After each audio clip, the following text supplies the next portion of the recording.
예, 어제 저희가 그 이름을 부르시는 하나님 했었죠. 오늘은 이름을 부르시는 하나님, 기쁨으로 봉헌하는 백성. 이름을 부르신 하나님, 기쁨으로 봉헌하는 백성이라는 제목으로 은혜를 나누고자 합니다.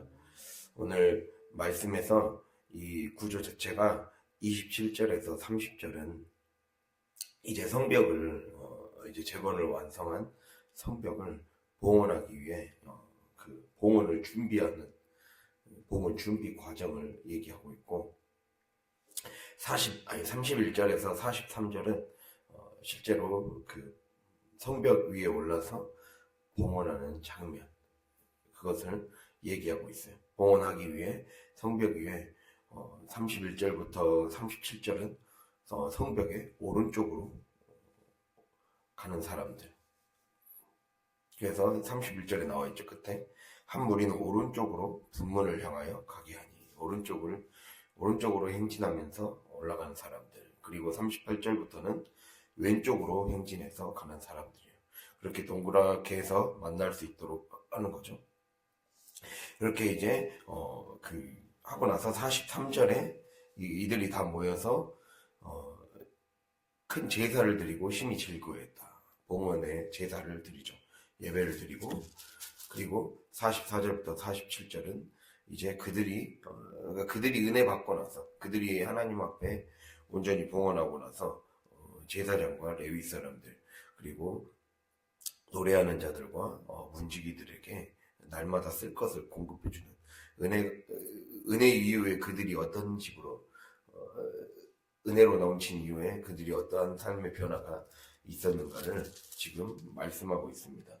이걸 통해서 하나님이 우리에게 특별히 우리가 살펴볼 그 키워드가 가장 중요한 키워드가 27절의 봉헌과 그리고 30절의 정결 그리고 31절에 성벽 위에 오르게 하고라는 표현이 있어요. 이걸 가지고 우리가 이렇게 살펴보고자 합니다. 우리 어제 이제 이름을 부르신 하나님이라고 말씀드렸습니다. 하나님이 처음에는 이제 황무지 같았던 그 예루살렘에 성전과 성벽을 세우시고 그리고 그곳에 이제 그 다음 성전 세우시고 성벽 세우시고 그 다음에 했던 것이 이제 거룩한 신 백성을 심으셨죠. 그래서 그들에게 그냥 심으신 게 아니라 또 그 다음에 했던 것이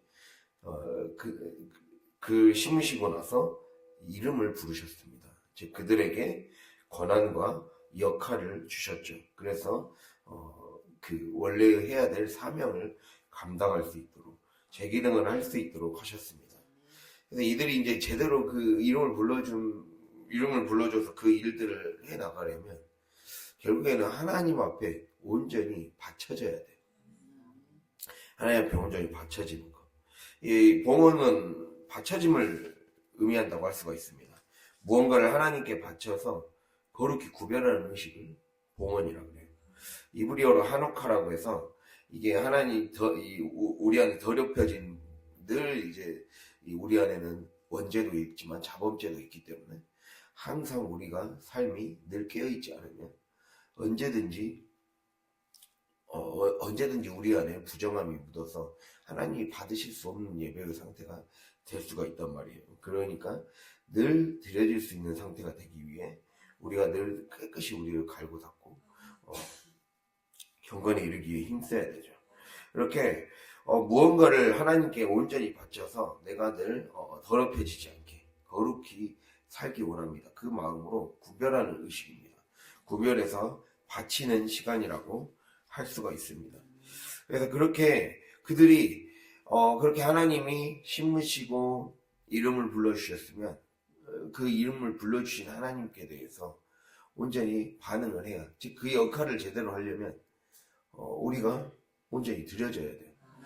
오늘 보면 성벽만 봉헌한 게 이 겉으로는 성벽 봉헌으로 나와 있지만 결국에는 이들 모두가 유기적으로 다 드려졌다는 걸 알 수가 있어요. 성벽을 봉헌했고 그리고 30절에 그들 제사장들과 레위 사람들이 몸을 정결하게 했다 했고 백성도 정결하게 했다 했고 성문과 성벽도 정결하게 했다 했어요. 그렇게 하자 그 다음에 우리가 살펴볼 수 있는 게 바로 무엇이냐면요. 바로 31절의 표현이 사실 저는 이제 이 부분이 그 말씀을 묵상하면서 제가 발견했던 부분입니다. 이 보면 정결하게 하니라, 즉 봉헌이 우리가 이미지를 생각해 보자면 즉 예루살렘 전체를, 백성을 포함한 예루살렘 전체를 하나님 앞에 번제단 위에 올려놓는 거예요. 이해가 됐습니까? 이해가 안 됐어요? 아니, 백성을 포함한 전체를 하나님 앞에 제단 위에 올려놓은 거라고요. 이게 그 봉헌이 그거예요. 바치는 거. 하나님 앞에 바치는 거. 번제 제사를 드린 거예요. 번제 제사를 드리려면 가장 중요한 게 정결하게 하는 거예요. 정결하게 함을 끝내자 그들이 오르게 하고, 원래 번제라는 말은요, 그 히브리어 알라, 올라가다에서 나왔어요. 연기가 하나님께서 받으시는 연기가 위로 올라가서 하나님이 흠양하는, 거기에서 나온 말이에요. 그래서 원래 쓴 우리말로 번역하면 번제는 올림제사예요. 올림제사. 연기가 올라간다라고 해서 올림제사라는 의미를 갖습니다. 연기가 하나님 앞에 올라가서 하늘 위로 올라가서 하나님 받으시는 거죠. 우리가 이 이미지를 생각해봐요. 성벽이 예루살렘 성벽 자체가, 이미 예루살렘은 약간 약간 고지대, 저 고지대의 산악지대에 위치한 곳이거든요. 그러니까 그들은 이미 하나님의 산에 오른다는 각오, 마음으로 뭔가 성전을 오르고, 이 성경에서 여호와의 산에 오른 자 누구인가 이렇게 시편 24편에서도 나와 있고, 그렇듯이 여호와의 산이나 어떤 산을 오르거나 성전에 들어가는 거, 성막에 들어가는 거, 산에 오르는 건 다 똑같은 말이에요. 예, 다 똑같이 하나님이 계신 곳에 나아가는 거, 하나님이 계신 전에 나아간다는 이미지를 다 담고 있어요. 그러니까 그곳에 올라가는 이미지죠. 그들이 정결하게 된 그들 자체가 이미 하나님이 받으시는 흠양할 만한 연기가 되어서 올라가는 장면. 이 아래서부터 위로 슉 올라가는 장면이에요. 이미지 자체가 번제를 보여주고 있구나라는 것을 알 수가 있습니다. 그래서 그러한 측면에서 우리가 볼 수가 있거든요. 하나님이 그렇게 하나님이 그렇게 받아줬다는 거예요. 그래서 우리가 먼저 보면 27절에서 30절에서 우리가 보면 하나님이 우리를 아무리 이름을 불러줘서 이 역할을 부여해 주시고 권한을 하려고 해도 우리가 정결해지지 않으면 하나님 앞에 온전히 봉헌이 될 수가 없다는 거예요. 번제물은 하나님 앞에 흠없는 자가 번제물이 될 수가 있듯이 그렇게 돼야 되는 거죠. 그래서 이 역할을 부여하고 권한을 위임해 줬으면 그것에 맞는 그 가장 중요한 건 정결이 확보돼야 된다는 거죠. 그래서 먼저 아까 말씀드렸듯이 봉헌은 더럽혀졌던 것을 다시 하나님께 맞춰 거룩히 구별하는 행위라는 뜻을 갖는다고 말씀드렸습니다. 즉 성벽 하나만이 아니라 거룩한 성 전체를 하나님 앞에 헌당한다 했어요. 그거를 주님이 우리에게 지금 말씀해 주고 있어요. 내가 하나님 앞에 그러면 전체적인 것이 드려지려면 거룩한 성 전체를 지금 하나님 앞에 바쳐 구별하는 의식을 하고 있구나. 그러려면 더럽혀진 것을 정결하게 해야 되겠구나 라는 것을 알 수가 있어요. 자, 여기서 정결은 그럼 무엇이냐? 정결은 하나님께 예배드릴 수 있는 상태를 정결이라고 해요. 성경의 정의는 이 히브리어로 타호르라고 해서 하나님께 예배드릴 수 있는 상태, 그게 정결입니다. 즉 이 정결은 죄도 포함하지만 우리 안에 영적인 부주의도 포함해요. 그게 그 부정이에요. 그러니까 정결의 반대는 부정이잖아요. 그러니까 예배드릴 수 있는 상태가 정결이면 예배드릴 수 없는 상태가 부정이거든요. 그러니까 그냥 오늘날에 우리가 형식상으로는 예배를 드리고 있다고 하지만 사실 예배자로 하나님이 받으시지 않는 상태, 그게 부정이죠. 그랬을 때 그럼 그 부정의 원인이 무엇인가? 우리가 짓는 죄죠. 가장 중요한 건 우리가 짓는 죄입니다. 근데 이제 구약 성경을 보면요, 레위기에는 죄뿐만 아니라 뭐가 나와 있냐면 시체에 접촉했을 때, 그리고 몸에 어떤 분비물이나 이런 것들이 유출됐을 때, 예. 남자는 정액이 있을 것이고 여자도 이제 유출이 있죠. 뭐 월경이나 할 때 그런 것도 해당하고, 뭐 피부에 어떤 고름이 터졌을 때 이런 것도 해당해요. 막 유출병, 피부병 이러한 것들이, 예, 그 자체가 이제 오늘날에는 폐기되었지만, 이거 이제 오늘날에는 그것이 부정하다고 예수님이 이제 이걸 선언을 하지 않고 우리의 마음의 죄가 더 중요하다고 했지만, 근데 여기에서 우리가 이 하나님이 왜 처음에 이 율법을 주셨는가는 생각을 해봐야 돼요. 그것은 무엇이냐? 이러한 시체에 접촉하거나 유출병이나 피부병, 왜 이런 것들을 하나님이 멀리하라고 하셨을까? 그것은 바로 이거는 죽음과 타락을 상징하는 일들이기 때문이에요.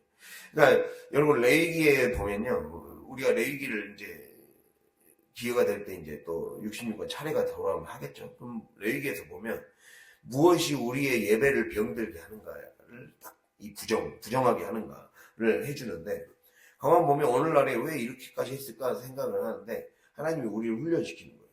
이게 뭐냐면, 지금 우리에게 가장 중요한, 우리가 영적인 사람에게 가장 중요하게 회복돼야 될 게 뭡니까? 분별력 아닙니까? 무엇이 부정하고 무엇이 정결한 것인지를 분별하는 거예요.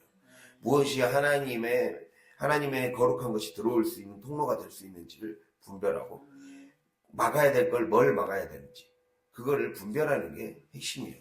분별력을 훈련시키기 위해서 하시는 거예요. 이거 하나가 어떤 의미가 있다라는 그거 자체가 중요한 게 아니에요. 왜냐하면 이제 신약 시대를 살아가는 우리들에게 이 동물은 먹어야 된다, 식물은 먹어야 된다, 그런 필요가 없죠, 사실은. 근데 그게 중요한 게 아니라 그거를 자꾸 해줌을 통해 우리에게 생각하는 훈련을 시키는 거예요. 아, 이건 이래서 하나님이 부정하다고 했겠구나.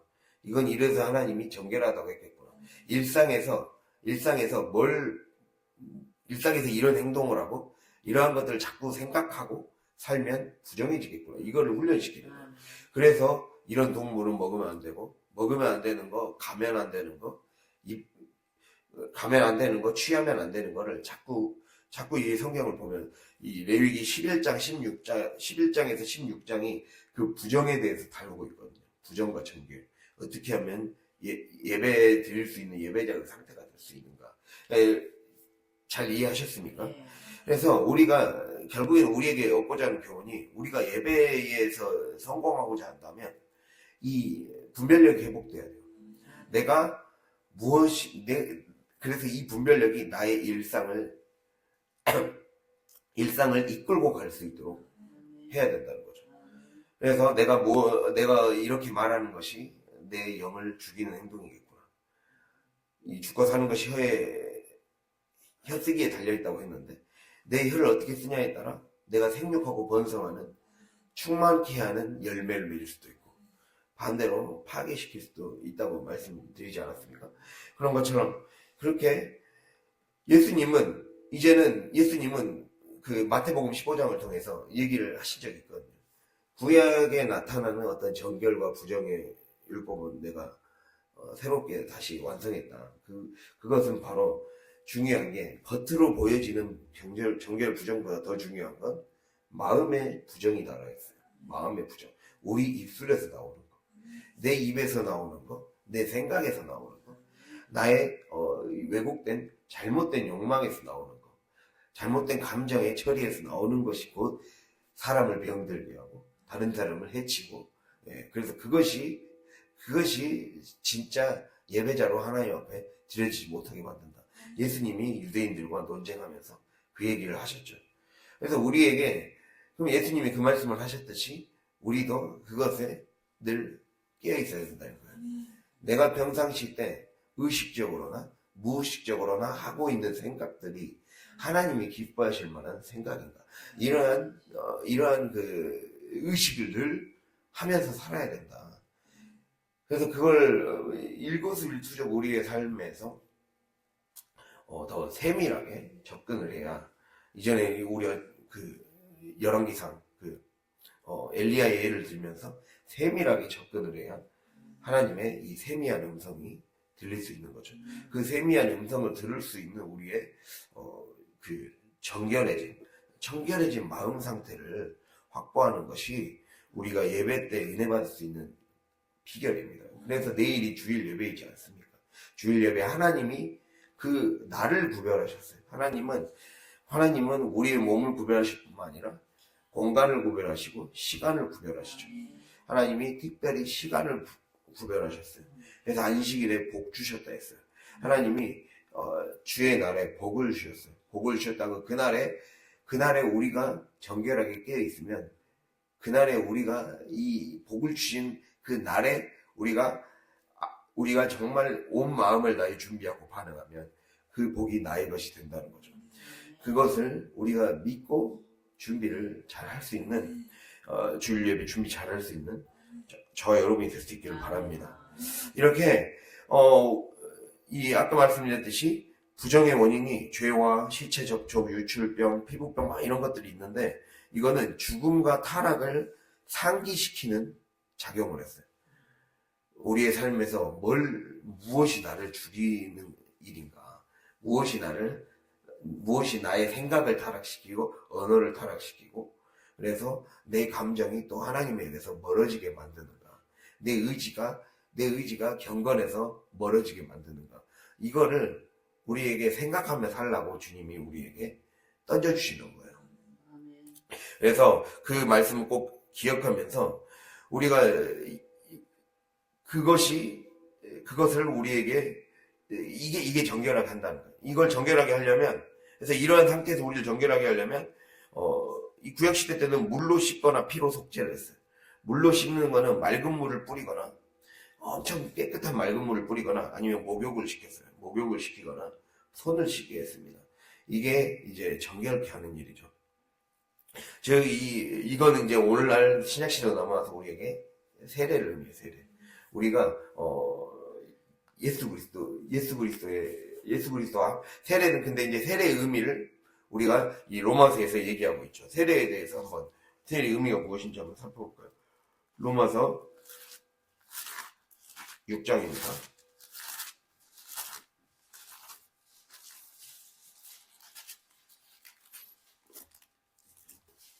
로마서 6장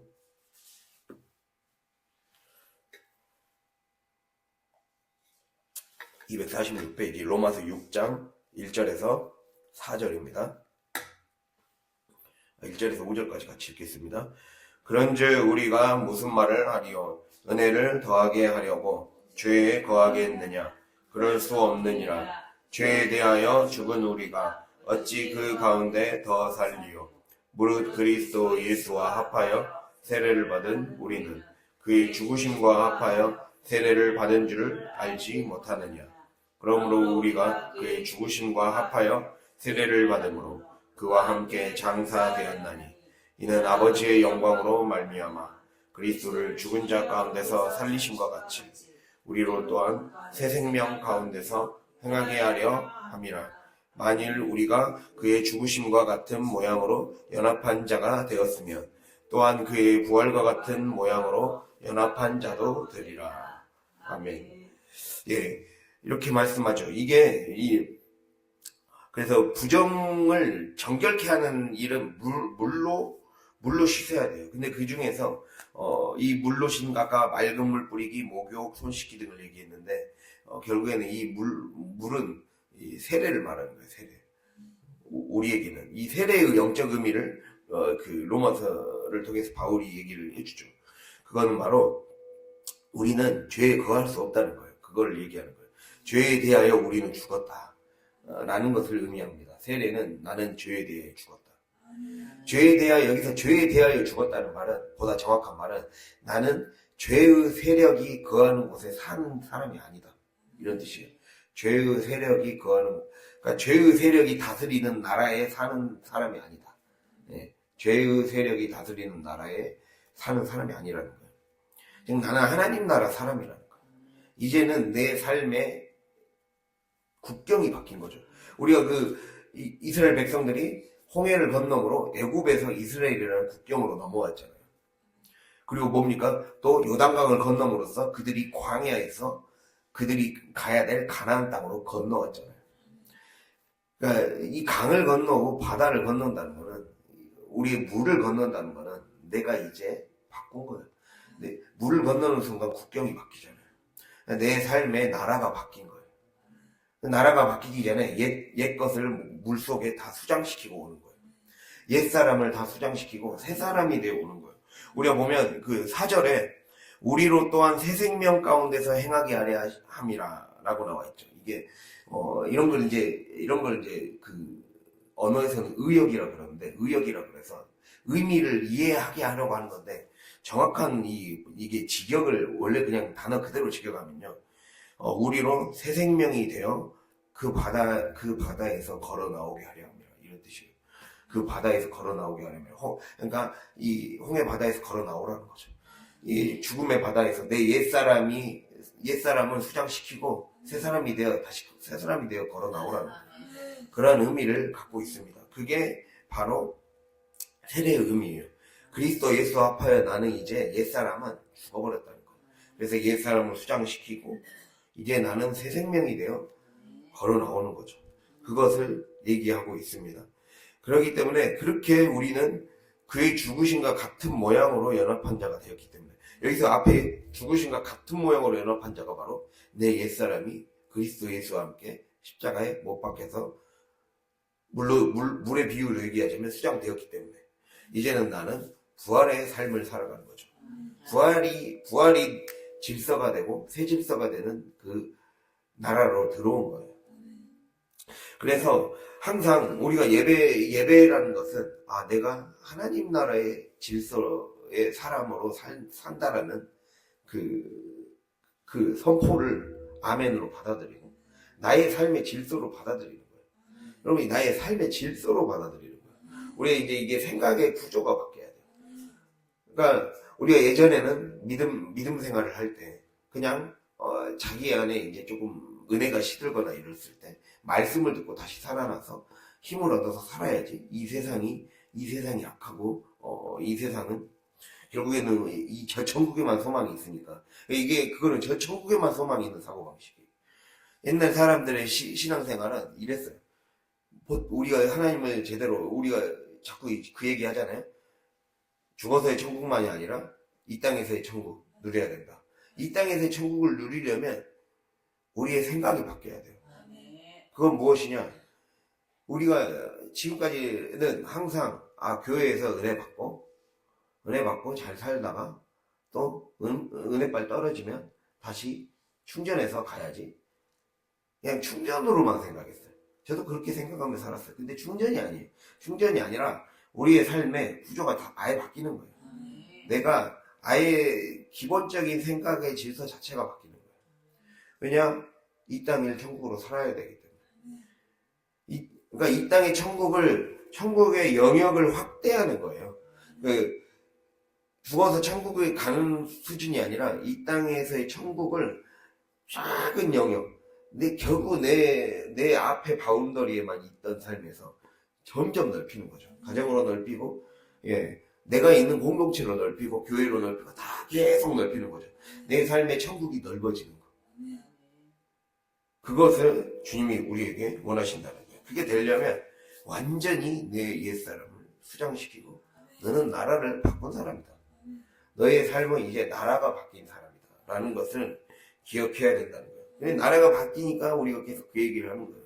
언어를 자꾸 교육시키는구나.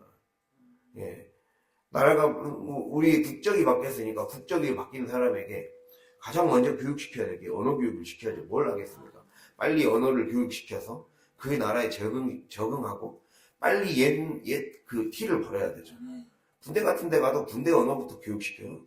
뭐든지 군대에서만 쓰는 말투가 다 있어요. 그 말투를 해서 이 상명하복적 질서가 그냥 습관이 되게 만드는 거예요. 그래서 좀 약간 그 군대 언어는 그 윗사람 듣기에 좋은 말로 다 구성되어 있어요. 윗사람 듣기에 좀 편한 말. 그래서 말하는 사람 입장에서는 불편해요. 말하기가 뭔가 이상하고 문법이 이상하고 그러거든요. 근데 그렇게 함으로써 윗사람에게 절대 복종하겠다라는 그 시스템을 만들려고 편하게 말하면 우리가 말이 편해지면 만약 세상이 다 20대 젊은 애들 가지 않습니까? 말이 편해지면 마음도 느슨해져서 이 사고가 일어날 수 있단 말이에요. 하극상이 일어날 수 있고 그렇게 하기 때문에 말을 서로 간에 불편하게 만들어서 약간 좀 너와 나는 급이 다르다라는 거를 이 계급별로 급이 다르다는 거를 딱 각인시켜주기 위해 그렇게 하는 거죠. 그렇게 해서 하거든요. 그러니까 언어가 달라요. 이게 어떤 질서, 어떤 공동체나 어떤 나라나 어떤 집단에 가면 다 말이 달라져요. 그 말을 배워야 돼요. 말을 배워야 바뀌는 거예요. 내가 하나님 나라의 말을 부지런히 배우고 부지런히 그것을 불러주고 그것을 더 활성화 시켜줘야 돼요. 그거를 주님이 우리에게 그 말씀을 자꾸 그렇게 하시는 거죠. 그래서 그러한 상태가 될 때 우리가 이 부정의 영향을 받지가 않습니다. 예배에 우리가 그렇게 되어야 우리의 삶이 하나님 앞에 쓰임받고 변화될 수가 있다는 거죠. 그래서 우리가 이 말씀을 꼭 기억하면서 이 물로 씻는 과정, 부정은 물로 씻는 과정이 있고 또 피로 속죄하기도 합니다. 속죄제, 속건제. 우리의 죄를 내가 다른 사람에게 저질렀던 또 하나님과의 나의 관계 가운데 저질렀던 그 죄를 속죄하는 거. 그리고 속건제는 배상해 주는 거예요. 다른 사람에게 물질적 손해를 입힌 거. 즉 사람에게 또는 하나님에게 저질렀던 죄는 속죄제고 그리고 사람에게 그걸로 인해 물질적 손해를 입힌 거. 그래서 그게 속건제입니다. 그래서 속건제는 다른 말로 배상제라고 해요. 배상해 주는 거. 그래서 예수님이 그 말씀을 더 확장시켜서 그 말씀을 하시죠. 너희가 형제들에게 원망 들 만한 일이 있으면 그 사람에게 해가 지기 전에 가서 자기의 잘못을 용서를 구해라. 그 말씀을 하시죠. 이게 배상해 주는 거예요. 내가 어떤 죄가 지은 게 있으면 사람에게 그 죄를 고백하라는 거예요. 고백해서 그래서 그렇게 돼야 지금 우리가 정말 주일 예배를 잘 준비하려면 내 안에 거리끼는 것이 있고 그러면 그걸 하나님 앞에 투설하고 또 필요하면 공동체에게도 그리고 그 사람에게도 직접 얘기를 할 수 있는 것이 필요할 때가 있어요. 그래서 그렇게 함으로써 우리가 우리 안에 양심에 거리끼는 것이 없어야 은혜를 받고 정말 이 주일 하나님이 준비하신 최고의 그 날이 나에게 해당하는 복으로 우리 가정에게 해당하는 복으로 흘러 내려갈 수 있다는 겁니다. 우리가 그것들을 꼭 기억하면서 우리가 오늘 이것들을 잘 실천할 수 있는 저와 여러분이 될 수 있기를 바랍니다. 그래서 이 정결은요, 내 몸으로, 우리의 삶으로, 그리고 또 우리가 이 느헤미야로 다시 돌아가면 정결을 이 느헤미야 그 12장 30절로 돌아가면 레위 사람들이 몸을 정결해가고 성문과 성벽까지 정결하게 했다 했어요. 그러니까 우리의 정결은 우리의 삶의 이 영역이 확대돼야 된다는 게 이런 말씀이죠. 정결은 몸과 백성, 성문, 성벽까지 확장됐다는 거예요. 그래서 이걸 꼭 기억하길 바랍니다. 정결은 내 기분이 어떤 깨끗한 그런 상태가 아니라 하나님께 예배드릴 수 있는 상태구나 라는 것을 꼭 기억할 수 있길 바랍니다. 그래서 정말 예배를 잘 드릴 수 있는 상태가 되는 게 매일 중요하구나. 하나님 앞에 어디든지 언제든지 하나님이 부르시면 하나님 콜링하시면 쓸 수 있는 상태가 되는 것, 그것도 예배자의 자세죠.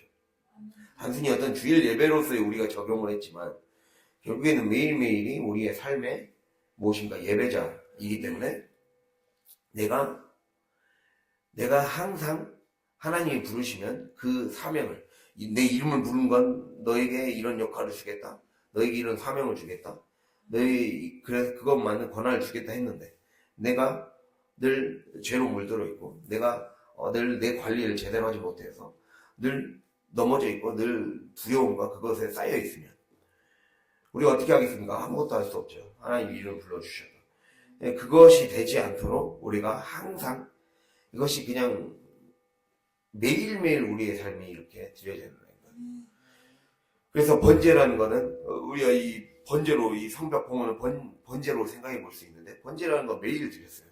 매일 매일 아침 저녁으로 드렸단 말이에요. 매일 아침 저녁으로. 매일 아침 저녁으로 우리를 말씀과 기도로 우리를 체크해 가면서 하나님의 뜻에 따라 살고 있는가. 예배자에 나는 언제든지 하나님 부르셨을 때 그곳을 하나님이 나를 부르시는 영역을 변화시킬 마음의 준비가 되어 있는가. 어차피 변화를 시키는 건 하나님이세요. 성령 하나님이세요. 그러면 성령 하나님께 언제든지 쓰이게 하시는 대로 준비가 되어 있는가. 쓰여질 준비가 되어 있는가. 그거는 바로 무엇이랄까요? 내가 정결해야 된다. 내가 옛사람이 내 안에 더 이상 기생하지 못하도록 항상 내 마음을 점검하고, 그래서 항상 우리의 삶을 죽음으로 몰고 오는 것들, 아까 그 부정의 상징들이 그거라 했죠. 내 영을 죽이는 것들, 내 영을 죽이고 나의 영적 상태를 타락으로 몰고 오는 것들. 얼굴을 들고 좀 봅시다. 계속 적기만 하지 말고, 1시간 내내 적기만 하고 왜 얼굴을 안 보내요? 얼굴을 마주치면서 해야죠. 예. 적는 것만이 중요한 게 아니잖아요. 어차피 그거 다 100% 다 안 볼 거면서 그냥 핵심만 딱 기억하면 되잖아요. 부정, 정결, 예배자 이런 것만 다 기억하면 되죠. 그래서 어찌됐건 그렇게 우리의 삶이 정결, 내가 내 영을 죽이고 내 영을 타락하게 만드는 것에 딱 레이더가 발달해야 돼요. 그러니까 거룩해지려면 일단 차단을 달해야 된다는 거죠. 차단. 분리, 구별, 차단. 이 차단이 기본적으로 되어 있을 때, 왜냐면 거룩은 하나님만이 부어줄 수 있는 거예요. 성령이 할 수 있는 거예요. 근데 성령은 그 차단을 하는 사람이 준비됐다고 여기는 거예요. 준비됐다고 여겨서 그 사람에게 임하시는 거예요. 그렇기 때문에 그러니까 구약은 그걸 얘기해 주는 거예요. 성령이 오는 걸 준비시켜 주는 게 구약이에요. 성령이 오는 걸 준비시켜 주는 거. 그래서 요엘서에 예언이 되어 있죠.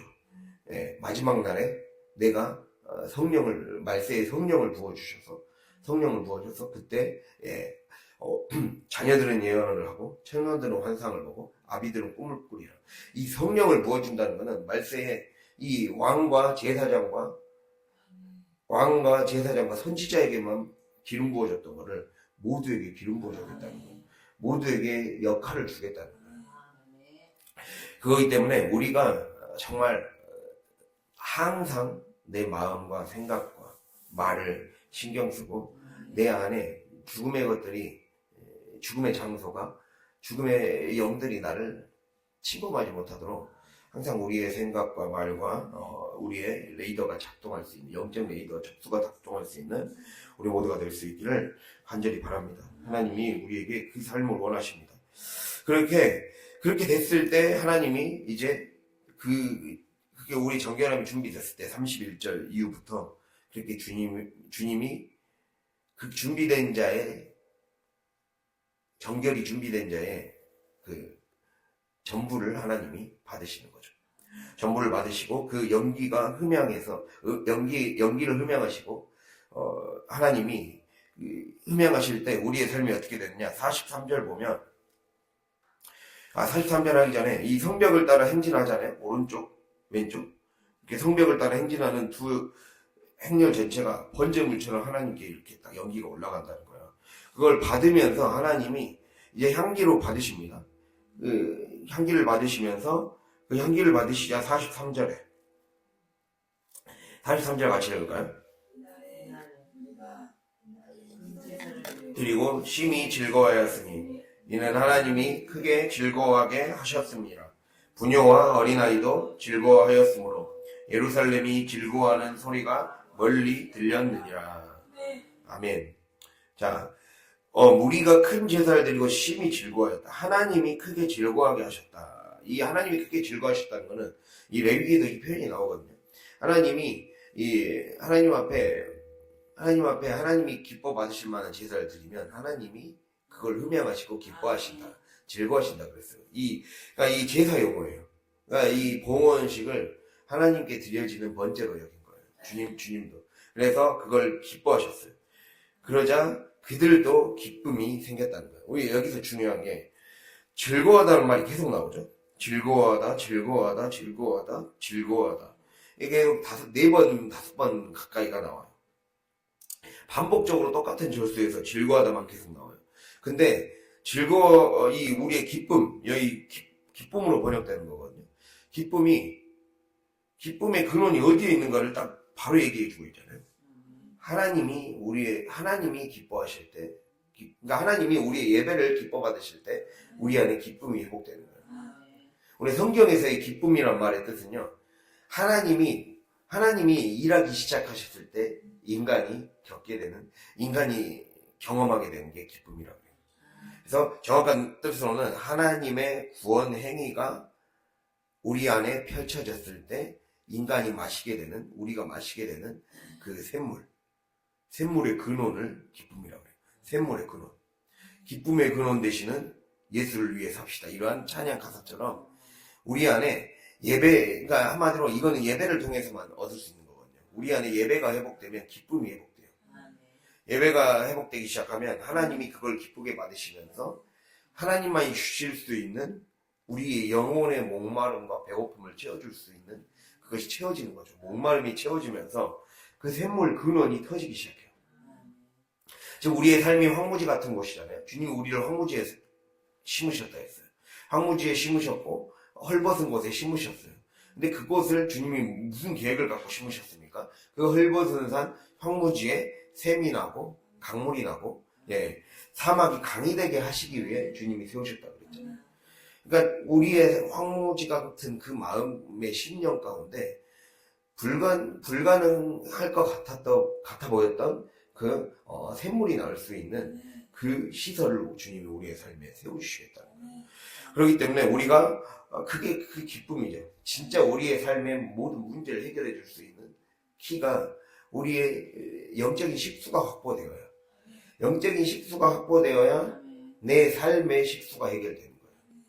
영적인 음식이 먼저 해결되어야 우리의 삶에 먹고 사는 게 해결되는 거예요. 그게 순서가 그렇게 돼 있잖아요.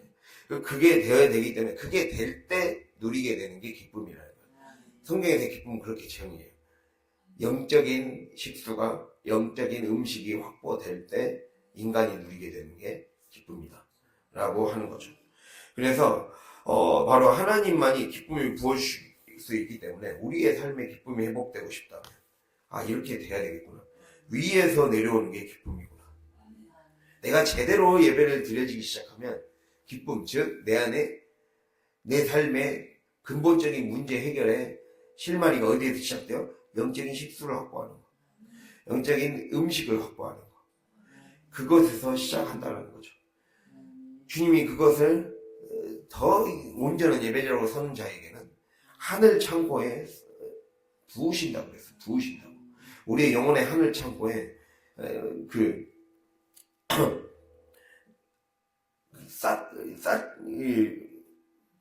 후이 흔들어 넘치도록 쌓으신다는 거죠. 그것을 주님이 우리에게 말씀하고 있습니다. 그래서 내가 제대로 봉헌하면, 내가 제대로 하나님 앞에 매일매일의 삶을 내가 정결하기 위해 힘쓰고, 내가 정말 모든 것에 영적 죽음과 타락을 몰고 가는 것에 대해서 민감하게 서 있으면 어떻게 된다고요? 주님이 그 자의 예배를 흠양하신다는 거예요. 예배를 흠양하시고 기쁨으로 받으신다는 것을 기억할 수 있기를 바랍니다. 아멘 좀 크게 합시다. 네. 그래서 결국에는 우리가 결국엔 지금까지 정리를 해보면요, 형통이 어디서 시작했습니까? 형통이 일이 잘 풀리는 게 아니라 뭐라고 했어요? 관통하는 게 형통이라고 했죠. 관통하는 게 형통이에요. 거룩한 씨가 심겨지고 이름이 불리고 제 자리에 세워지고 하나님께 봉헌이 되고, 봉헌이 되면 뭐가 나와요? 오늘 말씀의 제목이에요. 기쁨이 흘러나와요. 여기서부터 형통이 시작돼요. 형통은 예배가 회복되는 거에서 시작해요. 그래서 우리가 형통의 첫 출발을 그렇게 삼았잖아요. 형통이 잘 안 됐던 이유가 내 삶에 뭐 때문이라 했어요? 무분별 때문에 생겼다 했잖아요. 우리가 눈이 가려졌기 때문에, 눈과 귀가 가려졌기 때문에. 그 눈과 귀가 가려졌던 근본적인 것이 내가 예배자로 서 있지 않기 때문이었구나. 그거를 깨닫는 거예요. 그래서 그 말씀이 우리의 삶에 끝까지 이 느헤미야를 통해 달려온 이 여정이 정말 우리의 삶에 늘 기억이 되어서 정말 나를 형통하게 하려면 어떻게 해야 되겠구나. 항상 깨어서 반응할 수 있는 저와 여러분이 되었으면 좋겠습니다. 그래서 이것이 늘 봉헌이 돼야 돼. 그러니까 형통이 지속이 되려면 내가 봉헌이 돼야 된다. 봉헌. 항상 하나님 앞에 바쳐져야 된다. 근데 아까 말씀했듯이 바쳐지려면 부정하면 안 된다. 부정해지지 않기 위해 우리가 힘써야 된다는 거예요. 예, 고개를 들고 하면 합시다. 세 번째 얘기합니다. 적는 것에 너무 빨리, 좀 계속 똑같은 얘기하고 있는데, 뭘 자꾸 그걸 적어요. 처음에 핵심만 적었으면 되지. 예.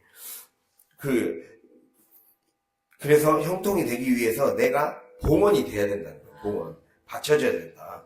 그거를 얘기하고 있어요. 그렇게 되자, 그래서 이 봉헌이 우리의 삶에 이 44절에서 47절 마지막 절은요, 봉헌이 삶의 구조가 돼야 된다는 거예요. 여기 44절에서 47절은 늘 드려지는 삶이 이제 하나님께 드려졌던 삶이 하나님의 사람을 챙겨주는 삶으로 나타나요. 제사장과 레위인을 챙겨주고 그리고 찬양대와 문지기의 분긴 몫을 챙겨주죠. 제가 이 말씀을 준비하면서 하나님이 우리를 그루터기만 남겨두셨구나 그 생각을 했습니다. 그루터기 명단이잖아요. 제가 어제 얘기했잖아요. 찬양대, 문지기, 레위인, 제사장 다 여기 있는 사람들이 제사장, 레위인, 찬양대, 문지기예요. 하나님이 하나님을 위해 봉헌하고 헌신하며 하나님 챙겨주신다는 걸 여기서 약속해 주고 있잖아요. 46절, 47절에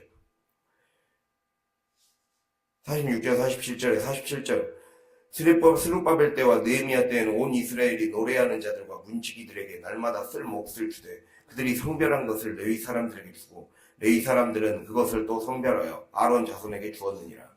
네, 우리가 찬양대는 노래하는 자들 잘 알고 있고 문지기도 어제 얘기했죠. 교회를 지키는 자들, 교회를 지키고 교회에 불을 꺼고 불을 켜는 자들, 네, 교회의 하루를 시작하고 하루를 마감하게 하는 자들. 그렇게 그 교회에서 성령의 불이 꺼지지 않도록 뒤에서 서포트하는 사람들, 핵심 사람들이에요.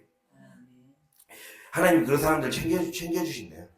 우리가 정말 깨어있으면 챙겨주시는 거. 그러니까 뭡니까? 하나님 이 제자로 하나님이 쓰일 사람들은요, 하나님이 챙겨주시니까 그런 것에 우리가 내 문제에 함몰돼서 빠져있을 필요가 없어요.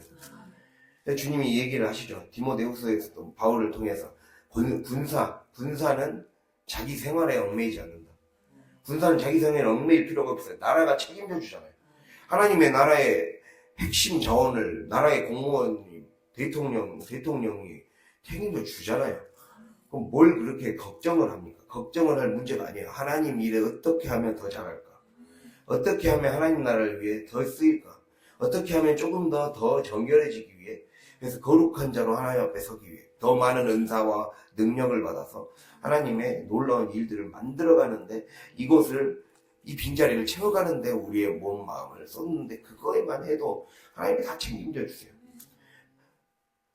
그래서 복음을 위해 사는 자는 복음으로 말미암아 살게 해주겠다라고 얘기하셨어요. 복음을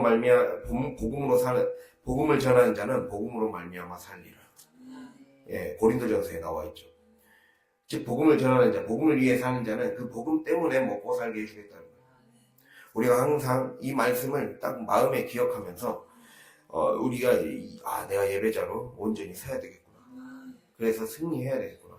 이거를 기억하면서 오늘도 승리하고 또 준비 잘해서 최고의 주일 예배가 되고, 그 주일 예배 하루뿐만 아니라 우리의 매일의 삶이 항상 예배의 감각을 잃지 않는 저와 여러분이 될 수 있기를 간절히 바랍니다. 기도하겠습니다.